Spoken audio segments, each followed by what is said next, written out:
Hello students, कैसे हैं आप सभी लोग। मैं हूं Puja Singh and welcome back to my channel accounting master class. And इस समय हम डिस्कस कर रहे हैं सब्जेक्ट ऑर्गेनाइजेशनल बिहेवियर।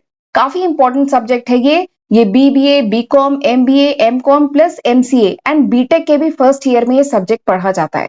तो ये काफी इंपॉर्टेंट सब्जेक्ट है। तो ये सब्जेक्ट इस समय हम डिस्कस कर रहे हैं एंड इस सीरीज में आज मेरा सेकेंड लेक्चर वीडियो है। एक लेक्चर वीडियो मैं ऑलरेडी अपलोड कर चुकी हूँ।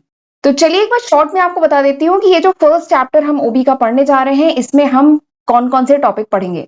ठीक है, तो सबसे पहले जब ऑर्गेनाइजेशन बिहेवियर का जो हमने ये सब्जेक्ट स्टार्ट किया है, तो पिछले लेक्चर में मैंने आपको ऑर्गेनाइजेशन बिहेवियर का जो बेसिक कॉन्सेप्ट है, जो मीनिंग है, जो डिफिनीशन है, वो सब हमने डिटेल में डिस्कस किया था। इसके साथ ही मैंने ओबी का जो नेचर है, ओबी के जो चैलेंजेस है, वो भी हमने पिछले लेक्चर में डिस्कस किया था। एंड आज हम इसके आगे पढ़ेंगे। आज मैं आपको स्कोप एंड इंपॉर्टेंस के बारे में बताऊंगी। ठीक है, एंड हमें इसमें मॉडल्स भी पढ़ने हैं। ओबी के 4 इंपॉर्टेंट मॉडल्स हैं: ऑटोक्रेटिक, कस्टोडियन, सपोर्टिव एंड कोलिजियल। तो ये भी हमें पढ़ना है। बिहेवियर के बारे में पढ़ेंगे, इंडिविजुअल बिहेवियर, बिहेवियर का प्रोसेस क्या होता है, factors in individual behaviour, individual difference क्या है, पर्सनैलिटी, देन परसेप्शन। तो ये सारे टॉपिक हमें इस चैप्टर में, ये जो फर्स्ट यूनिट है ओबी का, उसमें पढ़ना है। ठीक है, जिसमें से हम ये दोनों टॉपिक जो है पिछले लेक्चर में डिस्कस कर चुके हैं। आज हम इसके आगे पढ़ेंगे।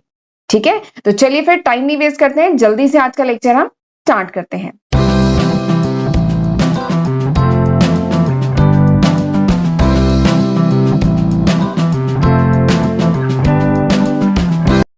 तो ओबी सबसे पहले एक बार शॉर्ट में जरा डिस्कस कर लेते हैं। ओबी पिछले लेक्चर में बताया था, याद है ना। ओबी क्या है? ऑर्गेनाइजेशनल जो बिहेवियर है, क्या होता है? OB is basically the study of human behaviour at work. OB क्या है? देखिए नाम क्या है, ऑर्गेनाइजेशनल बिहेवियर, दो शब्दों से मिलकर बना है। ऑर्गेनाइजेशन क्या होता है? Organisation is a collection of human being, कुछ लोगों का समूह होता है जो एक कॉमन गोल, कुछ कॉमन पर्पस के लिए मिलकर काम करते हैं। उनसे क्या बनता है? ऑर्गेनाइजेशन। एंड बिहेवियर मतलब क्या होता है? एक पर्सन एक्ट कैसे करता है इन अ पर्टिकुलर सिचुएशन, तो इसको कहा जाता है बिहेवियर। ठीक, तो ऑर्गेनाइज, ये इन्हीं दो शब्दों से मिलकर बना है ऑर्गेनाइजेशनल बिहेवियर। यानी किस तरीके से ह्यूमन बीइंग, जो बेसिकली जो एम्प्लॉइज हैं, जो ह्यूमन बीइंग है ऑर्गेनाइजेशन के, वो किस तरीके से बिहेव करते हैं एट वर्क, यानी वर्क प्लेस पे वो किस तरीके से बिहेव करते हैं, इसकी स्टडी की जाती है ओबी में। And this is very important, इसकी स्टडी करना बहुत जरूरी है। क्यों जरूरी है, वही आज हम पढ़ने वाले हैं, इंपॉर्टेंस ऑफ ओबी। देखिए ओबी क्या होता है, नेचर क्या है, चैलेंजेस क्या है, ये तो मैं पिछले लेक्चर में मैंने बता दिया। लेकिन आप ये जरूर जानना चाहेंगे ना कि हम ओबी पढ़ क्यों रहे हैं, इसकी इंपॉर्टेंस क्या है। जैसे आपने स्टार्ट पढ़ा, फाइनेंशियल अकाउंटिंग पढ़ा, एचआरएम पढ़ा, मार्केटिंग पढ़ा, फाइनेंस पढ़ा, तो आपको ये पता चला ना कि क्यों आपने वो सब्जेक्ट पढ़ा, उसकी इंपॉर्टेंस क्या है, क्यों जरूरी है वो पढ़ना। तो आज मैं आपको बताने जा रही हूँ कि ओबी क्यों पढ़ना जरूरी है, इसकी इंपॉर्टेंस क्या है, ये बहुत जरूरी है। और एक बात और है, इन लेक्चर वीडियोस को सीक्वेंस में देखिएगा। ठीक है, ये पार्ट सेकंड है, पार्ट 1 इससे पहले देख लीजिएगा तो अच्छे से चीजें समझ में आएंगी। फिर इसके साथ ही मैंने पिछले लेक्चर में एक डिफिनीशन भी बताई थी। कैल्हन ने एक डिफिनीशन दी ओबी की, कि ओबी क्या है? OB is a subset of management activities. ये मैनेजमेंट एक्टिविटी का सबसेट है, जिसमें बेसिकली क्या किया जाता है, जिसमें कोशिश की जाती है, स्टडी किया जाता है, ताकि अंडरस्टैंड कर सके, प्रिडिक्ट कर सके, इन्फ्लुएंस कर सके इंडिविजुअल बिहेवियर को। ठीक है, इन ऑर्गेनाइजेशनल सेटिंग, यानी एक ऑर्गेनाइजेशन में जो इंडिविजुअल है उसका बिहेवियर किस तरीके का होगा, उसको अंडरस्टैंड कर सके, उसे समझ सके, उसे प्रिडिक्ट कर सके, अनुमान लगा सके एंड उसे इन्फ्लुएंस कर सके, ताकि जो एम्प्लॉइज हैं उनका जो बिहेवियर है वो अकॉर्डिंगली रहे, और ऑर्गेनाइजेशन के जो एम्प्लॉइज हैं उनके बिहेवियर को ऑर्गेनाइजेशन की ग्रोथ के लिए यूज किया जा सके। ठीक है, तो इसलिए बहुत स्टडी करना, तो यही काम हम ओबी में करते हैं। ओबी में बहुत सारी थ्योरीज हैं, बहुत सारे कॉन्सेप्ट हैं, जिनकी हेल्प से इंडिविजुअल के बिहेवियर को समझा जा सकता है, प्रिडिक्ट किया जा सकता है, इन्फ्लुएंस किया जा सकता है। ठीक है, तो दिस इज ओबी। अब मैं आपको बताती हूँ इंपॉर्टेंस ऑफ ओबी। ये जो सब्जेक्ट है ऑर्गेनाइजेशनल बिहेवियर, क्यों हम पढ़ रहे हैं, इसकी क्या इंपॉर्टेंस है। तो सबसे पहली जो इंपॉर्टेंस है वो अभी मैंने पिछले स्लाइड में ही बताई। सबसे पहली इंपॉर्टेंस है to understand the human behaviour. ठीक है, ओबी की सबसे पहली इंपॉर्टेंस क्या है, कि ह्यूमन बिहेवियर को हम समझ सकते हैं ओबी की हेल्प से। OB help in understanding the human behaviour. ठीक है, किस तरीके से कोई इंडिविजुअल जो होता है, इंडिविजुअल मतलब कोई भी ह्यूमन इंडिविजुअली एंड ग्रुप में किस तरीके से बिहेव करता है। देखिए ऑर्गेनाइजेशन में क्या होता है, टीम्स में काम होता है। अकेले पर्सन कोई ऑर्गेनाइजेशन नहीं बनाता है। ऑर्गेनाइजेशन कुछ लोगों का समूह होता है, जहां पे लोग टीम्स में काम कर रहे होते हैं। तो इसलिए बहुत जरूरी है कि हम ये समझे कि कोई भी ह्यूमन बीइंग इंडिविजुअली कैसा बिहेव करता है एंड ग्रुप में कैसे बिहेव करता है विद इन द ऑर्गेनाइजेशन। ठीक है, एंड इसकी नॉलेज बहुत जरूरी है, ये अंडरस्टैंड करना बहुत जरूरी है, तभी किसी इंप्लॉय को मैनेज किया जा सकेगा एंड तभी किसी इंप्लॉय को मोटिवेट किया जा सकेगा इफेक्टिवली। तो इसलिए बहुत जरूरी है to understand the human behaviour, and यही ओबी की सबसे पहली इंपॉर्टेंस है कि ओबी हेल्प करता है इन अंडरस्टैंडिंग द ह्यूमन बिहेवियर। जो एम्प्लॉयज हैं उनके बिहेवियर को अंडरस्टैंड करने में ओबी हेल्प करता है। ओबी में बहुत सारी थ्योरीज, बहुत सारे कॉन्सेप्ट हैं, ठीक है, उनकी हेल्प से। नेक्स्ट जो इंपॉर्टेंस है ओबी की, that is effective communication. Effective communication, देखिए कम्युनिकेशन तो बहुत जरूरी है, ठीक है, बात जो एक दूसरे से बात करते हैं, ठीक है, वो तो बहुत जरूरी है। एक टीम दूसरी टीम या एक टीम के अंदर एम्प्लॉय किस तरीके से जो भी मीटिंग्स वगैरह है, किस तरीके से जो भी मैसेज है वो कम्युनिकेट करते हैं, ये सब बहुत इंपॉर्टेंट है। तो एक अच्छा कम्युनिकेशन, तो ये जो ओबी है ना, organisation behaviour, it encourage the good communication practice. ये जो ओबी है, एक अच्छी कम्युनिकेशन प्रैक्टिस, किस तरीके से कम्युनिकेशन होना चाहिए एक टीम में, किस तरीके से होना चाहिए, इसके बारे में भी ओबी में बताया गया है। एंड गुड कम्युनिकेशन बहुत जरूरी है फॉर रिजॉल्विंग द कन्फ्लिक्ट। देखिए कन्फ्लिक्ट तो होते हैं, मतभेद तो होते हैं ऑर्गेनाइजेशन में, ठीक है, विद इन द टीम या बिटवीन द टीम्स होते हैं मतभेद, ठीक, बट एक अच्छे कम्युनिकेशन से, गुड कम्युनिकेशन से, ट्रांसपेरेंसी से इन कन्फ्लिक्ट्स को रिजॉल्व किया जा सकता है। प्लस टीम में काम करने में भी अगर अच्छा कम्युनिकेशन होता है तो टीम में काम करने में भी आसानी होती है, प्लस कोलैबोरेशंस भी बन पाते हैं, ठीक। तो ओबी में इस इफेक्टिव कम्युनिकेशन को भी इंकरेज किया गया है, तो ये इसकी सेकेंड इंपॉर्टेंस है। थर्ड इंपॉर्टेंस ओबी की क्या है कि ओबी इनहांस एम्प्लॉय परफॉर्मेंस।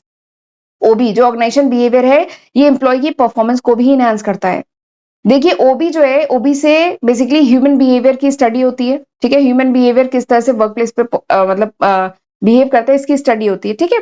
तो अगर ह्यूमन बिहेवियर को समझ लें तो हम ये भी समझ सकते हैं ना, तो ऑर्गेनाइजेशन ये भी समझ सकती है कि जो एम्प्लॉयज हैं वो किस चीज से मोटिवेट होते हैं, व्हाट ड्राइव्स देम, यानी देखिए उस सब, हर एम्प्लॉय का मोटिव जो है, ठीक है, money is one of the factor, लेकिन मनी के साथ एक एम्प्लॉय को दूसरी कुछ रिक्वायरमेंट्स भी होती है, उनको रिकॉग्निशन भी चाहिए, उन्हें जॉब प्रोफाइल भी अच्छा चाहिए, और भी कई रिक्वायरमेंट्स होती है।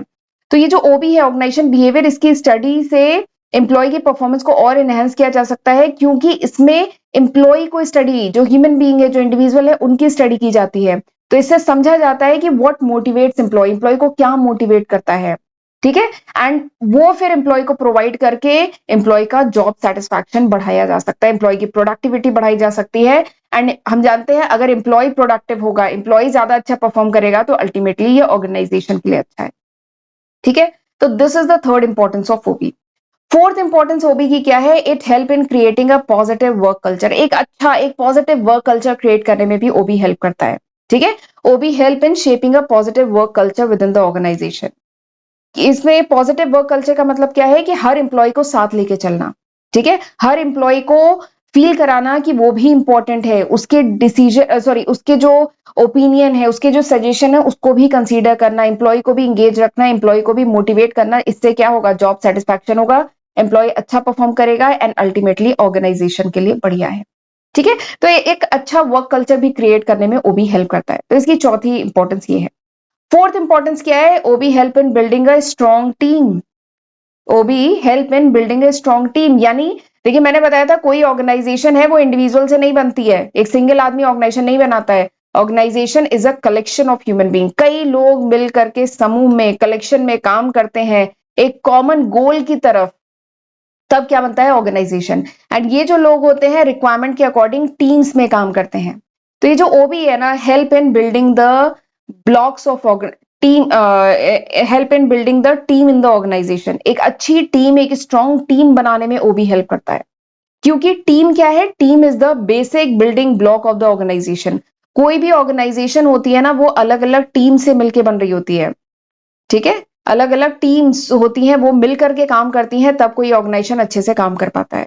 तो team is the basic building block of the organisation, and OB helps in making this strong team. इस स्ट्रॉन्ग टीम को बनाने में ओबी हेल्प करता है, ठीक है।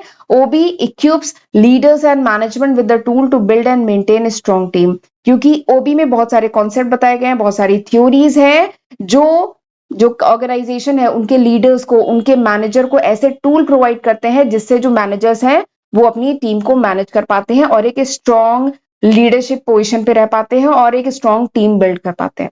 ठीक है, तो वो भी help in building a strong team.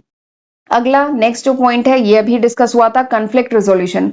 ओ देखिए कन्फ्लिक्ट तो होते हैं ऑर्गेनाइजेशन में, कन्फ्लिक्ट इज अनअवॉइडेबल। ठीक है, देखिए इतने सारे ओपिनियन वाले लोग, जैसे सबके कह लीजिए सबका जो विचार होता है, जो थॉट्स होते हैं, जो ओपिनियन होती है सबकी मतलब अलग होती है। ठीक है, तो अलग अलग कह लीजिए विचारधारा वाले लोग, अलग अलग थॉट, अलग अलग एटीट्यूड वाले लोग जब मिलकर के काम करेंगे तो कन्फ्लिक्ट तो होगा ही। ठीक है, but OB help in resolving this conflict. ये जो ऑर्गेनाइजेशन बिहेवियर है, क्योंकि ये प्रमोट करता है गुड कम्युनिकेशन को, एक अच्छा कम्युनिकेशन प्रैक्टिस होनी चाहिए ऑर्गेनाइजेशन में। ठीक है, तो इससे क्या होता है, अगर ऑर्गेनाइजेशन में कन्फ्लिक्ट होते भी हैं, कन्फ्लिक्ट तो अनअवॉइडेबल होंगे ही, बट जो कन्फ्लिक्ट होते हैं उनको ओबी की हेल्प से रिजॉल्व किया जा सकता है, क्योंकि ओबी में ऐसी टेक्निक्स बताई गई हैं जिनसे मैनेज एंड रिजॉल्व किया जा सकता है dispute in a constructive manner. तो ये हो गई सिक्स्थ इंपॉर्टेंस ओबी की। आखिरी सेवेंथ इंपॉर्टेंस ओबी की क्या है, it enhance leadership skill. It enhance leadership skill. Actually OB में बहुत सारी लीडरशिप स्टाइल बताई गई हैं। ठीक है, एंड कौन सा बिहेवियर होता है जो इंस्पायर करता है एंड गाइड करता है एक टीम को, ये भी ओबी में बताया गया है। ठीक है, तो इसलिए OB help in enhancing leadership skill. आगे चल के हम लोग लीडरशिप के बारे में पढ़ेंगे, पर्सनालिटी के बारे में पढ़ेंगे, परसेप्शन के बारे में पढ़ेंगे, तो ये सब ओबी का ही पार्ट है। तो इन सब कॉन्सेप्ट की स्टडी से जो एम्प्लॉय हैं, जो मैनेजर्स हैं, उनमें लीडरशिप स्किल और एनहांस होती है। ठीक है, एंड तभी एक टीम अच्छे से काम कर पाती है जब उसका लीडर मतलब क्या बोलते हैं, लीडर जो है जब पावरफुल पोजीशन पे हो, लीडर अच्छा काम करे, ठीक है, तभी एक टीम अच्छा काम कर पाती है। तो इसमें ओबी हेल्प करता है। Effective leadership is must for organisation success. एक इफेक्टिव लीडरशिप बहुत जरूरी है एक ऑर्गेनाइजेशन के ग्रो करने के लिए, ऑर्गेनाइजेशन की सक्सेस के लिए। एंड ओबी जो है it provides the concept, it provide the leadership style, it provide the insight and behaviour, provide करता है कि किस टाइप का बिहेवियर होना चाहिए जो इंस्पायर एंड गाइड करता है टीम को। तो these were the seven importance of OB. ये थी 7 इंपॉर्टेंस ओबी की। आई होप आपको समझ में आ गया होगा, बहुत आसान है। ओबी क्यों जरूरी है, ओबी जरूरी है ताकि हम जो ह्यूमन बिहेवियर है उसे अंडरस्टैंड कर सके। ओबी जरूरी है ताकि एक इफेक्टिव कम्युनिकेशन चैनल, एक इफेक्टिव कम्युनिकेशन ऑर्गेनाइजेशन में बिल्ड कर सके। ओबी जो है हेल्प करता है in enhancing the employ performance. OB help करता है in building a positive work culture. OB help करता है in building a strong team. OB conflict को रिजोल्व करने में काम हेल्प करता है। एंड ओबी जो है एक इनहेंस करता है लीडरशिप स्किल। ठीक, तो ये 7 इंपॉर्टेंस है ओबी की, इसीलिए सब्जेक्ट पढ़ा जा रहा है, राइट। तो चलिए हम लोग बहुत इंपॉर्टेंट सब्जेक्ट पढ़ रहे हैं, और ये सारी ही जो 7 पॉइंट हैं ये किसी भी ऑर्गेनाइजेशन की ग्रोथ के लिए, किसी भी ऑर्गेनाइजेशन, कोई भी ऑर्गेनाइजेशन आगे चल के बहुत बढ़िया परफॉर्म करे, एक एम्प्लॉय अपने करियर में बहुत अच्छा परफॉर्म करे, उसके लिए उसको ओबी की नॉलेज होना बहुत जरूरी है। आप लोग भी आगे चल के ऑर्गेनाइजेशन में काम करेंगे, तो इसलिए भी आपको, आप अगर अपने कलीग्स का, आप अगर मैनेजरियल पोजीशन पे जाते हैं तो आप अपने टीम्स का जो एम्प्लॉय हैं उनके बिहेवियर अगर समझ पाए, ठीक है, तो सोचिए कितनी हेल्प हो जाएगी कि किस एम्प्लॉय को क्या चीज ड्राइव करती है, क्या मोटिवेट करती है। ठीक है, ये अगर समझ पाए तो उसको, उस एम्प्लॉय को वो चीज प्रोवाइड करके, किसी को जॉब प्रोफाइल, किसी को चैलेंजिंग जॉब अच्छी लगती है, कुछ लोग मनी ओरिएंटेड होते हैं, कुछ लोग को मतलब मनी इज ओनली फैक्टर जो मोटिवेट करता है उन्हें। तो हर एम्प्लॉय की रिक्वायरमेंट अलग है। तो अगर हम वो अंडरस्टैंड कर जाए तो हम उसे वो चीजें प्रोवाइड करके उससे और ज्यादा काम करा सकते हैं, उससे और ज्यादा प्रोडक्टिव बना सकते हैं।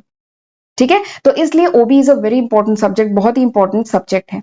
चलिए आगे बढ़ते हैं, अब हम पढ़ेंगे इसके बाद स्कोप ऑफ ओबी। लेकिन उससे पहले ना मैं थोड़ा सा अपने चैनल के बारे में बताना चाहती हूँ। ये वो लिस्ट ऑफ सब्जेक्ट है जो मैं आज की तारीख यानी जून 2024 तक अपने first channel and second channel, मेरा फर्स्ट चैनल है अकाउंटिंग मास्टर क्लास के नाम से, सेकंड चैनल है पूजा सिंह के नाम से। तो ये वो सब्जेक्ट है जो मैं आज की तारीख तक अपने दोनों चैनल पे अपलोड कर चुकी हूँ। इसमें एक सब्जेक्ट मैंने लिखा नहीं है, मैं लिख देती हूँ, ऐसे पीएम भी कवर हो चुका है। तो ये वो सब्जेक्ट है जो मैं आज की तारीख तक कवर कर चुकी हूँ, तो जरूर इसका फायदा उठाइएगा, इसकी हेल्प से पढ़िएगा, एंड अपने फ्रेंड्स के साथ भी जरूर शेयर करिएगा। और चैनल अभी तक नहीं सब्सक्राइब किया है तो जरूर सब्सक्राइब कर लीजिएगा मेरे दोनों चैनल को। एंड प्लीज, हम लोग वीडियो बहुत मेहनत से बनाते हैं, एक एक वीडियो लेक्चर बनाने में बहुत मेहनत, बहुत एफर्ट लगता है। तो प्लीज इसको लाइक जरूर किया करिए, इससे हमें बहुत मोटिवेशन मिलता है। एंड कमेंट करके मुझे बताइएगा, मैं वेट करूंगी कि ये ओबी सब्जेक्ट आपको समझ में आ रहा है कि नहीं आ रहा है, आपके लिए हेल्पफुल है कि नहीं है, ये मुझे कमेंट में जरूर बताइएगा।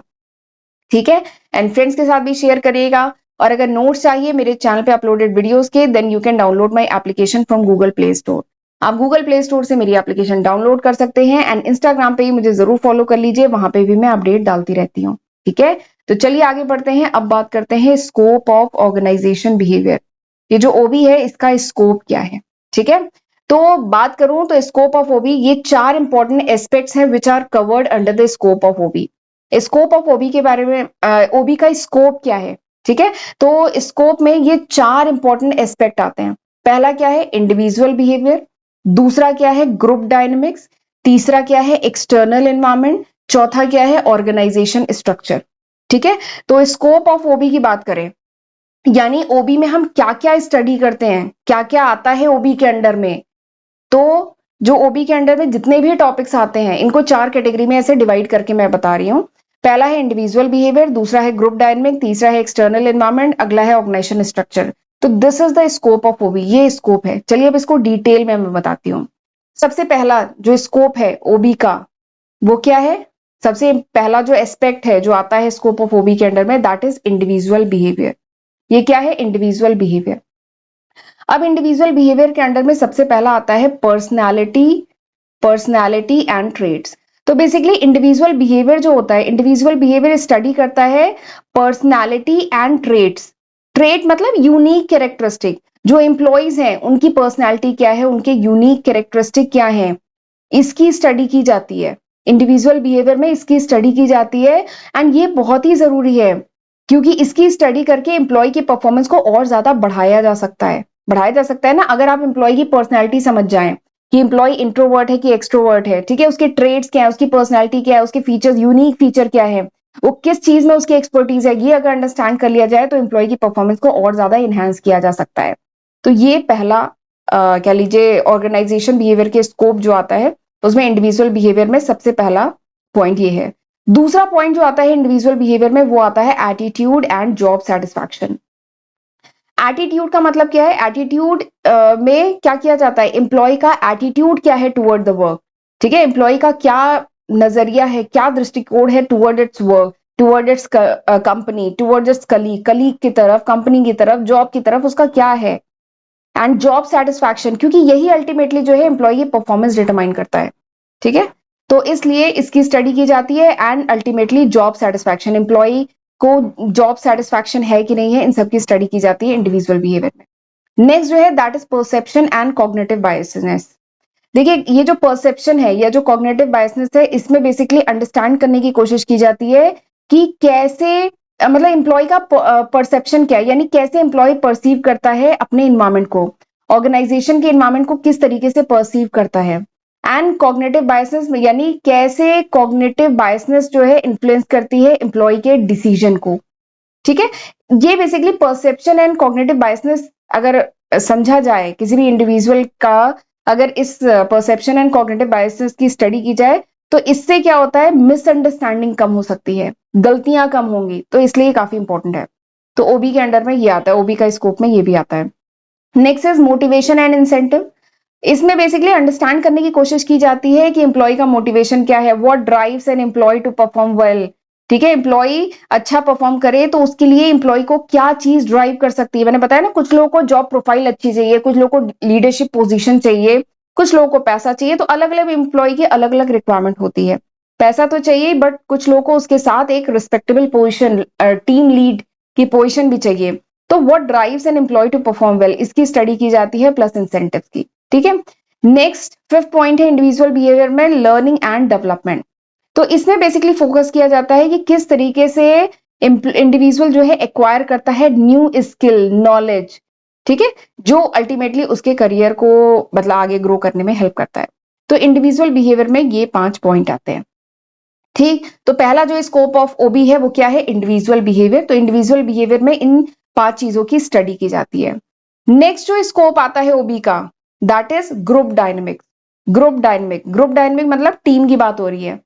ठीक, तो सबसे ग्रुप डायनेमिक में सबसे पहला जो पॉइंट आता है दैट इज कम्युनिकेशन पैटर्न। तो ग्रुप डायनेमिक में बेसिकली स्टडी की जाती है कि कोई भी इंफॉर्मेशन है वो किस तरीके से टीम में शेयर की जा रही है। ठीक है, जो कम्युनिकेशन चैनल है वो इफेक्टिव है कि नहीं है, ओपन एंड क्लियर कम्युनिकेशन हो रहा है कि नहीं हो रहा है, क्योंकि कम्युनिकेशन मैंने बताया था ना बहुत इंपॉर्टेंट है टू रिजॉल्व द कंफ्लिक्ट। ये देखिए लिखा है किसी भी कंफ्लिक्ट को रिजॉल्व करने के लिए आपस में बातचीत करना, एक क्लियर कम्युनिकेशन होना बहुत जरूरी है। तो ग्रुप डायनेमिक में सबसे पहले इसकी स्टडी की जाती है। Next is leadership role. Leadership role में बेसिकली एग्जामिन किया जाता है different leadership style within the group, यानी किसी भी ग्रुप में डिफरेंट लीडरशिप स्टाइल क्या क्या हो सकती है, and how leader influence the group performance, यानी कोई लीडर ग्रुप की परफॉर्मेंस को कैसे इन्फ्लुएंस कर पाता है। ठीक है, क्योंकि यही अल्टीमेटली किसी भी टीम के मोरल को, किसी भी टीम को मोटिवेट करता है। लीडरशिप, लीडर का बहुत इंपॉर्टेंट रोल होता है। तो सेकेंड पॉइंट इसमें ग्रुप डायनेमिक में ये आता है। थर्ड पॉइंट क्या आता है, टीम कोहेसिवनेस। कोहेसिव मतलब मिल करके, तो टीम कोहेसिवनेस, इसमें टीम कोहेसिवनेस में बेसिकली सब अंडरस्टैंड किया जाता है कि what makes a team cohesive, यानी टीम मिल करके, आपस में मिल करके काम करे, इसके लिए क्या किन चीजों की जरूरत है। क्या इसके लिए ट्रस्ट जरूरी है, कि आपस में टीम मेंबर में ट्रस्ट होना चाहिए, कि इनका कॉमन गोल होना चाहिए, म्यूचुअल रिस्पेक्ट होनी चाहिए, क्या चीज है जो टीम कोहेसिवनेस बनाती है, यानी टीम मिल करके काम करे, एकदम जुड़ करके काम करे, इसके लिए क्या चीजें जरूरी हैं, इसकी स्टडी की जाती है। नेक्स्ट तो जान रहे हैं कॉन्फ्लिक्ट रिजोल्यूशन। बेसिकली इसमें स्टडी किया जाता है कि what are the sources of conflict in the group, यानी कॉन्फ्लिक्ट के सोर्सेज क्या हैं। इसमें स्टडी किया जाता है कि ऑर्गेनाइजेशन में अगर किसी टीम में कॉन्फ्लिक्ट हो रहे हैं, मतभेद हो रहे हैं, तो इसका सोर्सेज क्या है, and how this conflict is managed, यानी इन कॉन्फ्लिक्ट को मैनेज कैसे किया जाए एंड किस तरीके से इसे रिजोल्व किया जाए, ताकि एक प्रोडक्टिव टीम एनवायरमेंट बन सके। तो चौथा पॉइंट ये होता है। पांचवा क्या होता है, ग्रुप डिसीजन मेकिंग। तो इसमें बेसिकली एक्सप्लोर किया जाता है कि किस तरीके से कोई ग्रुप जो है डिसीजन लेगा। ठीक है, कैसे कैसे इनोवेटिव आइडिया, देखिए जब एक पर्सन डिसीजन लेता है तो एक अलग बात है, एक ग्रुप मिलकर डिसीजन ले रहा है तो सब लोग कुछ यूनिक सॉल्यूशन बता रहे होंगे किसी भी प्रॉब्लम का। ठीक है, तो वो कंसीडर करना, तो वो इसमें आता है ग्रुप डिसीजन मेकिंग में। तो ग्रुप डायनेमिक जो सेकेंड स्कोप है ओबी का, उसमें ये 5 इंपॉर्टेंट पॉइंट आते हैं। जो थर्ड इंपॉर्टेंट स्कोप है ओबी का, ठीक है, वो क्या है, एक्सटर्नल एनवायरमेंट। एक्सटर्नल एनवायरमेंट, ठीक है, ये भी स्कोप है ओबी का। तो इस एक्सटर्नल एनवायरमेंट में सबसे पहला क्या आता है, इकोनॉमिक कंडीशन। तो बात करें तो बहुत इंपॉर्टेंट है to understand how factors like economic growth हुआ, जो इकोनॉमिक कंडीशन के जो फैक्टर्स हैं, जैसे इकोनॉमिक ग्रोथ हुआ, इन्फ्लेशन हुआ, अनएम्प्लॉयमेंट हुआ, ये सब कैसे ऑर्गेनाइजेशन की स्ट्रैटेजीज को, एम्प्लॉय के बिहेवियर को, कैसे बिजनेस की परफॉर्मेंस को इंपैक्ट डालते हैं। एक बार मैं स्क्रीन क्लियर कर रही हूं। ये जो तीसरा स्कोप है ओबी का, एक्सटर्नल एनवायरमेंट, इसमें सबसे पहला पॉइंट है इकोनॉमिक कंडीशन। तो इकोनॉमिक कंडीशन मतलब आपका वही जीडीपी, इन्फ्लेशन, अनएम्प्लॉयमेंट, ग्रोथ, ये सब कैसे ऑर्गेनाइजेशन की स्ट्रेटजी एंड एम्प्लॉय के बिहेवियर को इंपैक्ट डालते हैं, इन सबकी स्टडी की जाती है। ठीक, नेक्स्ट पॉइंट क्या है, टेक्नोलॉजिकल एडवांसमेंट। तो इसमें बेसिकली टेक्नोलॉजिकल एडवांसमेंट में ये अंडरस्टैंड करने की कोशिश की जाती है कि what is the impact of new technology in work process, यानी कोई नई टेक्नोलॉजी आ रही है तो इसका वर्क प्रोसेस, एम्प्लॉय के बिहेवियर पे क्या इंपैक्ट पड़ता है, एम्प्लॉय को कौन सी स्किल, नई स्किल की रिक्वायरमेंट होती है इस टेक्नोलॉजी को सीखने के लिए। ठीक है, तो ये सब इसमें स्टडी किया जाता है। Next is social trend and demographic. तो इसमें बेसिकली एग्जामिन किया जाता है कि ये जो सोसाइटल वैल्यूज चेंज हो रही हैं, कल्चरल ट्रेंड चेंज हो रहा है, वर्कफोर्स की डेमोग्राफिक चेंज हो रहा है ना, वर्कफोर्स का डेमोग्राफिक चेंज हो रहा है। अब जो है जॉब में बहुत यंग पॉपुलेशन भी जॉब में आ रही है, बहुत यंग लोग एंटरप्रेन्योर बन रहे हैं। ठीक है, विमेन्स का कंट्रीब्यूशन अब ऑर्गेनाइजेशन में बहुत ज्यादा बढ़ गया है, विमेन्स बहुत हायर पोजीशन पे हो गई हैं। तो ये सब जो चेंजेस आ रहे हैं, इसका क्या इंपैक्ट पड़ रहा है ओबी पर, मतलब एम्प्लॉय के बिहेवियर पर। ठीक है, नेक्स्ट जो है रेगुलेटरी चेंजेस। नेक्स्ट क्या है, next point is regulatory changes. तो इसमें बेसिकली स्टडी किया जाता है कि impact of law and regulation on organisational operation, यानी ये जो लीगल चीजें हैं, जो लॉज है, जो रेगुलेशन है, गवर्नमेंट की जो गाइडलाइन है, इनमें जो चेंजेस आ रहे हैं, इससे ऑर्गेनाइजेशन की जो ऑपरेशन है इसमें क्या इम्पैक्ट पड़ा है, इसकी स्टडी की जाती है। And next is globalisation and competition. Next is globalisation and competition. तो ये बहुत जरूरी है to understand how global market trend, कैसे ये जो ग्लोबल मार्केट है, ये जो कंपटीशन है, ये जो इंटरनेशनल बिजनेस प्रैक्टिसेस हैं, ये सब कैसे ऑर्गेनाइजेशन को इंपैक्ट डाल रहा है, इन सब की स्टडी की जाती है। तो ये तीसरा स्कोप है ओबी का, एक्सटर्नल एनवायरमेंट। आ जाइए चौथा जो स्कोप है ओबी का, वो क्या है, ऑर्गेनाइजेशनल स्ट्रक्चर। नेक्स्ट क्या है, ऑर्गेनाइजेशनल स्ट्रक्चर। इसमें सबसे पहला पॉइंट क्या है, हायरार्की एंड अथॉरिटी। ठीक है, तो within the scope of OB इसमें बेसिकली एम्फेसिस किया जाता है कि what are the different authorities and clear hierarchy हो, ऑर्गेनाइजेशन में क्लियर हायरार्की हो, ठीक है। इससे इसका क्या इम्पैक्ट पड़ता है ओबी पे, ऑर्गेनाइजेशन के बिहेव मतलब इंडिविजुअल या एम्प्लॉय के बिहेवियर पे क्या इम्पैक्ट पड़ता है। देखिए अगर कोई ऑर्गेनाइजेशन है जहां पे क्लियर अथॉरिटी होगी, ठीक है, यानी कोई कमांड आ रहा है तो क्लियरली किसका कमांड किसी इंप्लॉय को फॉलो करना है, हायरार्की एकदम क्लियरली डिफाइंड है, कोई कंफ्यूजन नहीं है, तो इसका क्या इम्पैक्ट पड़ता है मतलब एम्प्लॉय के बिहेवियर पे, इसकी स्टडी की जाती है।